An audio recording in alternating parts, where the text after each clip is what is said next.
today we are going to discuss array. So before we come to the array, let us find out what is the requirement of array.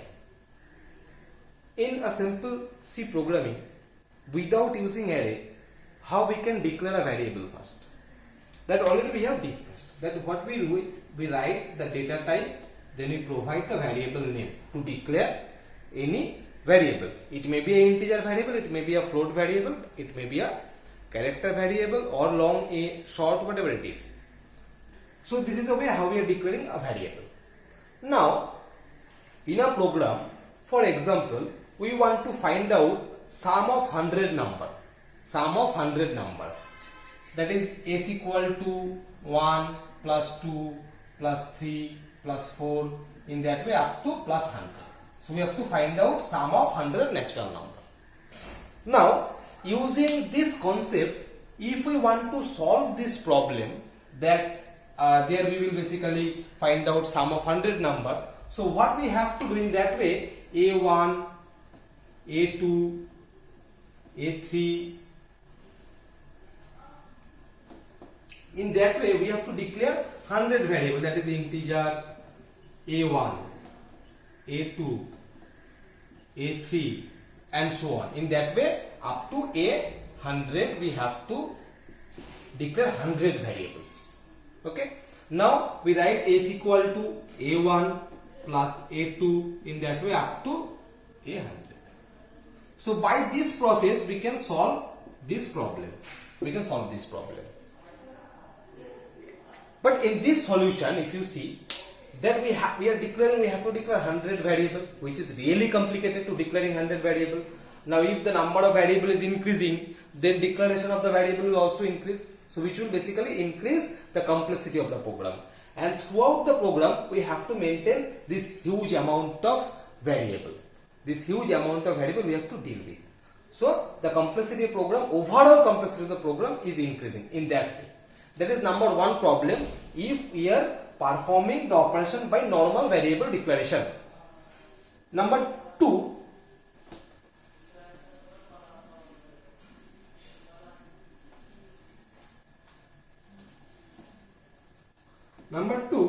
this variable declaration is random. Variable declaration, memory allocation for these variables are random.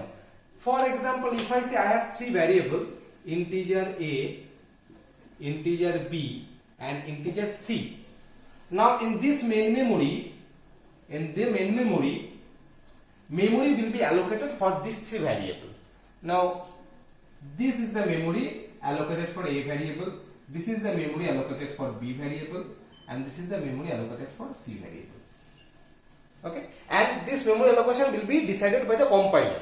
Compiler will arbitrarily allocate memory. That is, there is no defined manner in which the memory will be allocated. So compiler will allocate a memory location to this variable. So for A, the location is, for example, 1004. This is 2008. This is, for example, 2056. In that way, any memory will be allocated. So there is no relation between this memory allocation 1004, 2008, 2056. So there is no relation in between this memory location. So from this variable A, we cannot access S variable or we cannot access B variable because there is no relation in between the address of these variables. Means what I want to say is, from this location, if this location we know, if I know the address of A,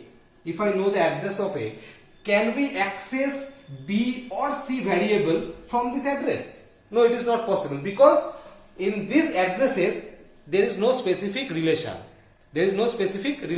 So that's why we cannot locate any variable from any other variable. That is the problem number 2. And another problem is there.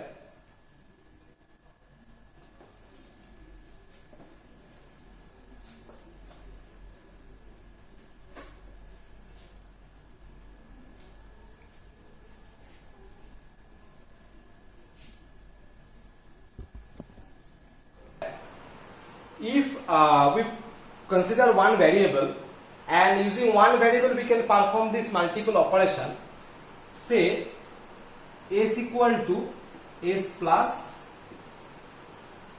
I. Okay. Now this I variable, so initially the value of I is 10. First the value of I is 10. Now after that, as I is a variable, the value we can change. So the value of I is 10, then the value of I becomes 15, then 18, then 24, then 28, and so on. In that way the value of I is changing. Okay. And this variable I, which value it will hold. So all this value throughout the program we have assigned. We have changed the value of I by time. So first value of I was 10, then we have stored 15 into I, then we have stored 18 into I. So in the main memory, if this is the location allocated for I variable, this is the location allocated for I variable. So when we assign 10 into I variable, so 10 will be stored here. After that, when we assign 15 into I variable, what will happen basically? It will replace 10. And 15 will be stored there. Again, if I update the value of I, that is 18. So 15 will be updated with the value 18. That means I will always hold the large value. As we are using on a single location. And it will always hold the updated value. All the previous value, it will be replaced by the new value.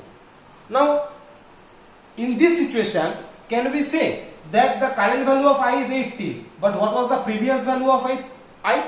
What was the previous value of I? What was the previous value of that?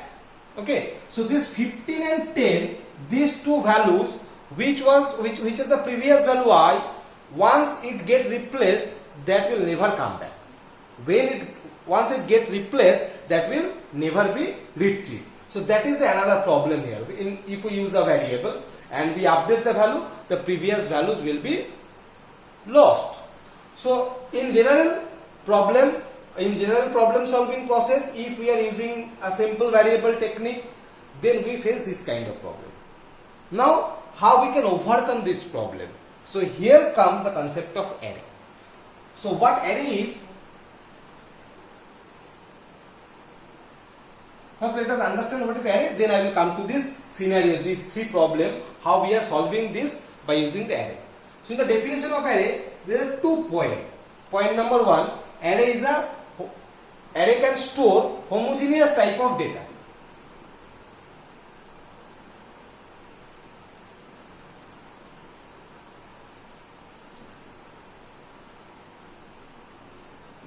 And number 2, memory allocation is continuous.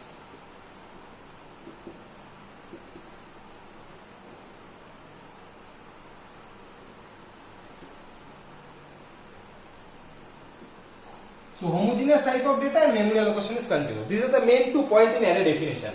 That array can store homogeneous types of data and its memory allocation is continuous.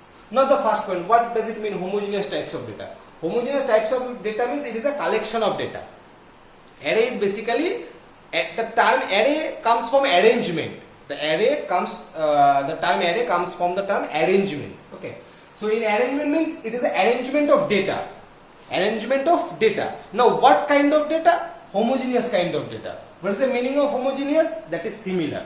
That means if I consider it is a collection of data, where we have 1, 2, 3, 4, 5, 6 data.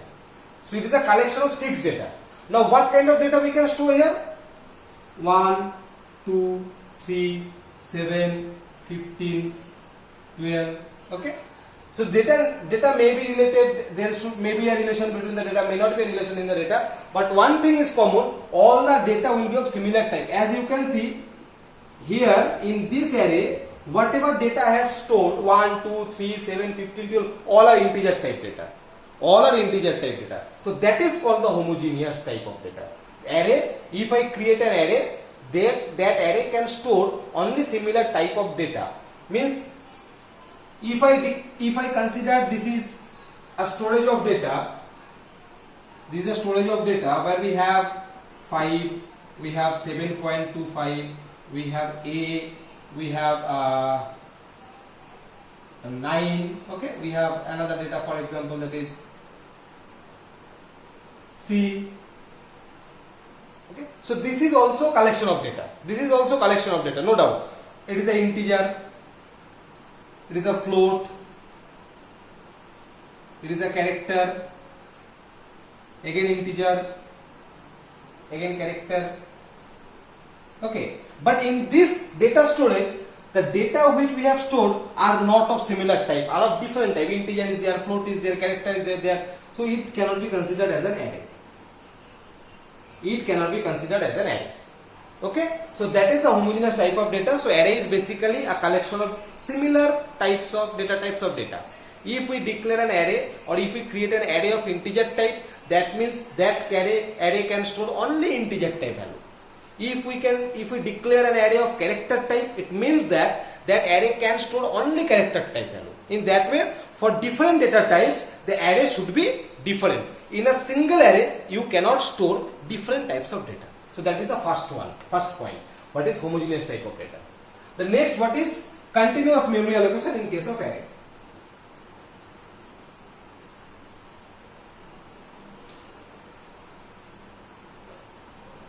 Here is the main point. Continuous memory allocation means if I take an array, for example, this is my array where 4 data is there. Okay, this is 15, here we have 18, here 12, here 7. So all are integer type data, so this is an integer array. So this is an integer array. We have considered an integer array. So where all the data is integer. So it is an. Now memory allocation means what will be the memory or address of these data, what will be the address of this data, what will be the address of this, and what will be the address of this. So as 4 data is there, 4 address will be required, 4 location is required, 4 memory is required. Now what will be the address and what will be the relation between these addresses? The relation is that if I consider that the address of 15, this is address we are talking about,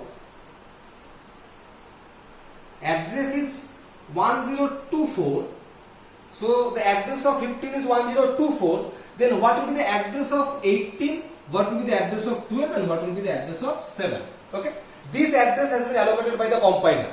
The base address, this address is called base address because 15 is the first element of the array, and address of the first element is called base address. Now what will be the address of this? The address of 18 will be 1026, 12 will be 1028, and 7 will be 1030. Fine. What you can see here? That 1024 plus 2, again plus 2, again plus 2. So the address is basically increasing by 2. Why? Because my data type or type of data that we are storing here is integer, and one integer take 2 byte. We know the size of integer. One integer take 2 byte. So basically this is a 2 byte. This is another 2 byte. This is another 2 byte. So each data will take 2 byte.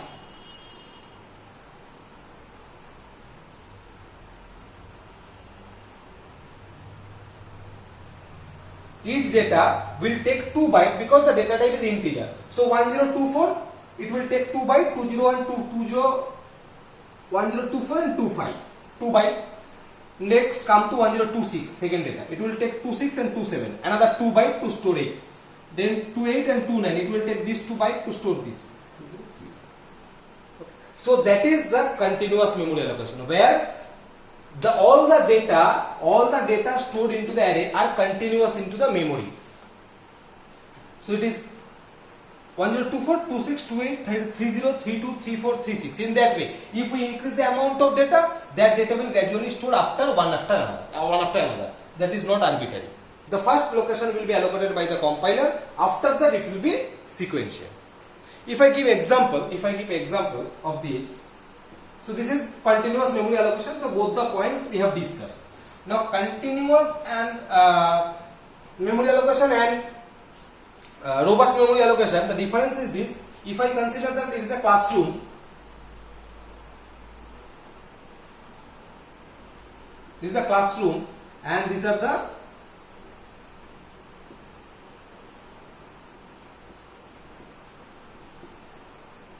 desk. This is the desk. Okay, so this is my classroom, which is basically compared with memory, and these small blocks are address.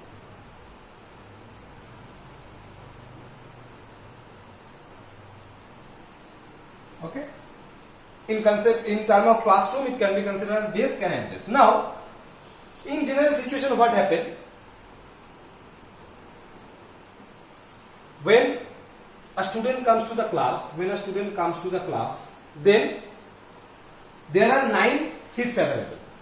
There are 9 desks available. So this student can choose any of these desks. The student can choose any of these desks. There is no specific rule that this student will sit here, this student will sit here, this student will sit here. So that is completely choice of the student. So for example, the first student come and sit here. So this is student number 1. Okay. Now again, when the second student come, when the second student will go to any of these desks, again it will choose here. Okay. Third student comes, he select here.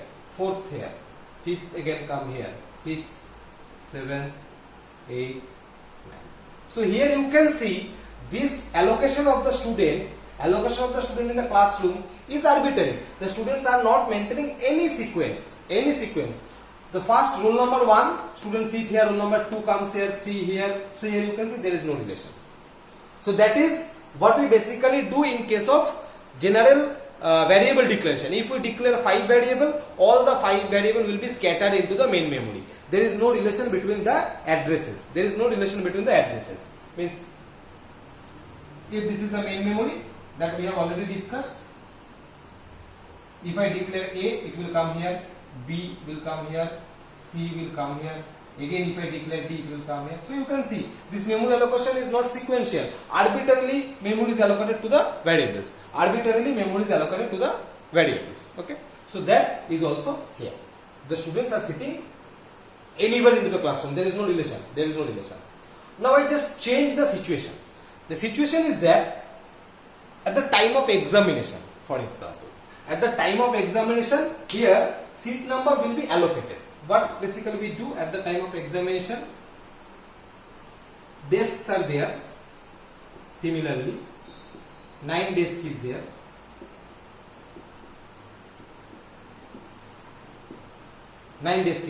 Now what will happen when the first student will come? This is for the seat already allotted for roll number 1. Okay, 2 will come here. Then 3 will sit here. 4, 5, 6, 7, 8, 9. So that means this allocation is defined. These are defined allocation, is a sequential allocation of memory. So if student 1 sit here and student 2 automatically will come here, student 3 will come here, then 4, 5, 6 in that way. So here, or if the location of the first student where roll number 1 will sit is known to us, if roll number 1 where roll number 1 will sit is known to us, easily we can say if this is not known even, for example, we don't know this, but we only know that this sitting arrangement is sequential. And we know that what is the location of roll number 1. So this is my location of roll number 1. Now tell me, what will be the location of roll number 7? We don't know. But it is sequential. That only we know. So it will be 1, 2, 3, 4, 5, 6, 7. Easily we can calculate. By roll number 7 will go. Now if I say what will be the sitting arrangement for roll number 5? So it is 1, 2, 3, 4, 5. Okay. So that is the advantage. But in previous scenario, when it was arbitrarily distributed, if we know the location of the roll number, we cannot say what will be the location of roll number 2. We cannot identify that. If we know the location of roll number 2, from that we cannot identify who is roll number 3. But here it is possible. If we know it is roll number 1, easily we can identify this is a seat for roll number 2. It is seat for roll number 3. This is for 4. So that is the advantage of having relation between the address. So in that way we can overcome the problem. So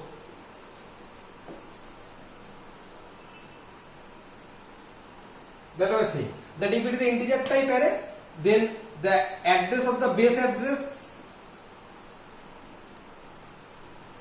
is 1024 is known. Base address is known. Then what will be the address of the first element? Easily we can say it is 26. Easily we can say it is 26. Then what will be the address of the second element? Then 28. Okay.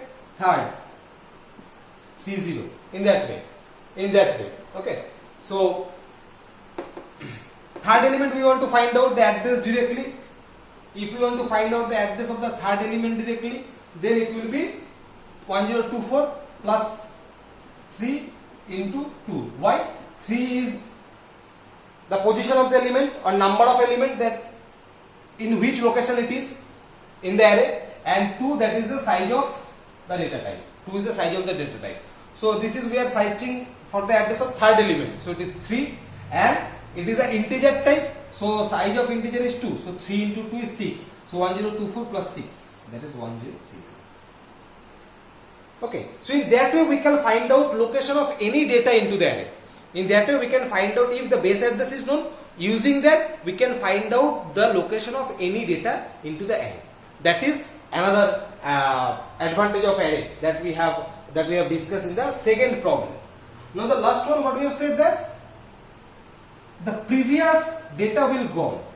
Means if I say I is equal to 10, then if I assign 15, if I write I equals to 15, again I write I equals to 20. So in main memory, I will only hold the updated value, that is 20. It will only hold the updated value, which is 20. And all this previous value will be replaced gradually. 15 will replace 10, 20 will replace 15. So this value which is already gone, we cannot retrieve from this. But in array it is possible, because array is collection of data. 10, 15, 20, 25. Okay. So if we are working on 20, easily we can say what was the previous value of 20, that is 50. What is the previous value of 50, that is 10. So in that way, if we know the current data, from that easily we can find out that what is the previous data. From here easily we can find out. So that is the main advantages of array, that why we use the array. So definition of array, that already we have said, that array is a collection of homogeneous type of data and the memory allocation of the array is continuous. So here we are discussing a very simple program of array. In the theoretical part already we have discussed what array is. Now here if you see in this program I will basically show how to take input in an array and how to print the different elements of an array and what the size will be allocated for a particular array. Now if you look at this program, the first statement that defines how we declare an array in C programming. So here we have declared an array in such a way, int, that is the keyword for integer, and it is representing the data type of the array. Then a, that is the name of the array given by me. We can give any name to the array, and within the bracket there is 50. So this 50 basically represent what is the maximum length of the array. The array I have declared as array, this array can store maximum 50 elements. So here we are basically defining the size. Now if I change it to 150, then maximum 150 elements we can store into this array. So by that we can increase the size of the array and we can decrease the size of the array by changing this value. And this data type is basically representing in this array A, we can store maximum 50 elements. Now all the elements should be integer type element. All elements should be integer type element. So that is the definition of the array. Now here by this printf statement basically we are going to see that what is the size of our array. what is the size of our array. That means the array we have declared, what is the total memory allocated for this particular array. So first let me show you up to this, then I am coming to how to take input and output. So first let me show you that size of the array. So yes, here you can see the total size of the array is 200 byte, as you can see here, 200 byte. So why it is 200 byte? Because it is a 64 byte computer. The length of integer, the size of integer is 4. So here in this process, in this compiler, the size of integer is 4. So total how many elements we have in the array is 50. Maximum element is 50. So 50 into 4, 50 elements, 4 byte for each element, so it is 200 byte. Now you can see, if I change this to 500, so my now size of the array is 500 element. In this array we can store 500 element. Now if I run again and see the size, so here you can see it has become 2000 byte. So previously it was 200 byte, now it has become 2000 byte. So that I was saying that by changing this value, basically we can increase the size of the array as well as we can decrease the size of the array. Now let me come to the next part of the program, where I will show how to take input and output in an array. So here we are taking a size as an input through n variable. Now as I have declared the array size is 50, not necessarily always we have to store 50 elements in that array. 50, this is basically representing the maximum number of elements, but that is not the minimum number of elements, that is representing maximum number of elements. So in this array we can have 10 elements, we can have 20 elements, we can have up to 50 elements, but 51 element we cannot store because maximum size is 50. So here we are taking the enter the size of the array, that means how many elements we have. We have a scope of 50, but how many elements we have? So n. Now using this for loop, as we can see, I is equal to 0. So this I is basically representing the position. I is basically representing the position in the array. So when I equal to 0, we are talking about the 0 position. When I equal to 1, we are talking about the 1 position. When I equal to 2, we are talking about the 2 position. In that way, the array will execute up to n. So as you can see, the condition I less than n, that means if my size of array is 5, then the loop will iterate 0 to 4, 0, 1, 2, 3 up to 4. So 5 elements will be there, 0, 1, 2, 3, 4. That is the 5 elements we have. So in that way, using the printf and scanf, we are taking inputs. As here you can see, we have already said that in an array, the elements are represented by its position.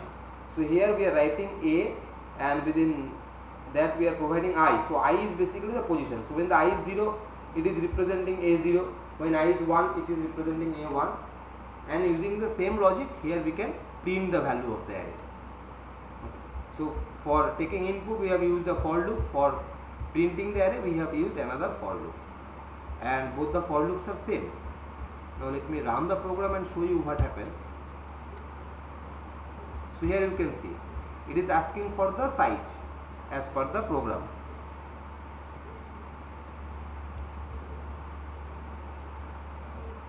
So let me insert 5. So we have 5 elements in my array. Now it is enter the A0 element. So here you can see A0 element. So but here what we have written? AI. So that means the value of I is 0. For the first iteration, the value of I is 0. So this is A0 element. It is asking for A0 element. Okay. So let me insert 10. Okay. Now the value of I becomes 1. After 0, the value of I will become 1. So it is now asking for A1 element. So that you can see how the value of I is changing due to the for loop, and we are inserting the elements in the position defined by I. So 20, 30, 40, 50. So we have inserted 5 elements, 1, 2, 3, 4, 5 elements we have inserted, and my size is 5. So if I enter, so as you can see that now it is printing the array A0 element that we have inserted as 10, 20, 30, 40 and 50. So that is the way how we can insert element into the array and it gets stored into the array in the particular position, and this element we can represent by the position into the array.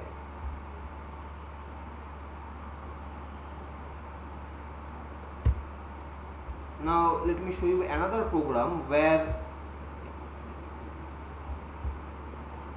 in this program that I will show that the address, how the array, whenever we declare an array, how the memory is basically allocated for this particular array. So up to this is okay, that the similar process we are using for taking input of the array. Now if I come to the latter half of the program,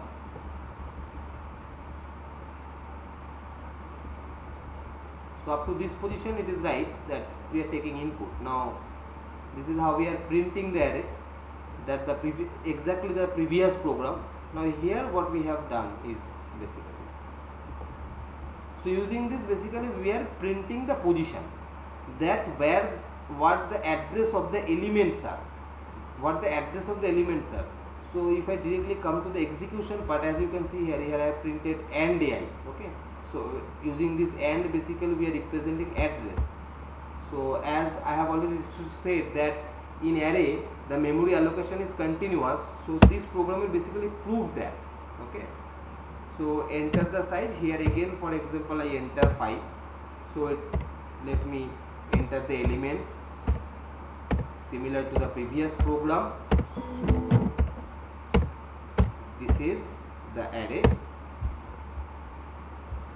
and here you can see that if you look, these are the elements that we have entered. Now come to the address part. See, the first address is 2293360. This address is allocated by the compiler. The first address of A0 element, that is also called the base address. This base address is assigned by the compiler, that 2293360. Now what is the address of the next element, that is A1? You can see 64, then 68, then 72, then 76. So that means the memory allocation is continuous. The first memory has been allocated by the compiler, that is as 2293360. Then it will take 4 byte for the first element, because integer size of the integer is 4 byte in case of 64 byte compiler. So it will take 4 byte. So from 64 onwards it will store the second element, another 4 byte for the second element, 68 onwards the third element. So as you can see here, the address of the elements are very much continuous, 60, 64, 68, 70 to 76. So as you can see here, what we have said in case of array, that an array is a collection of homogeneous type of data. Here we have discussed about the array, that is a collection of integer type data, and it is a memory allocation for array is continuous. That also we have shown in this program.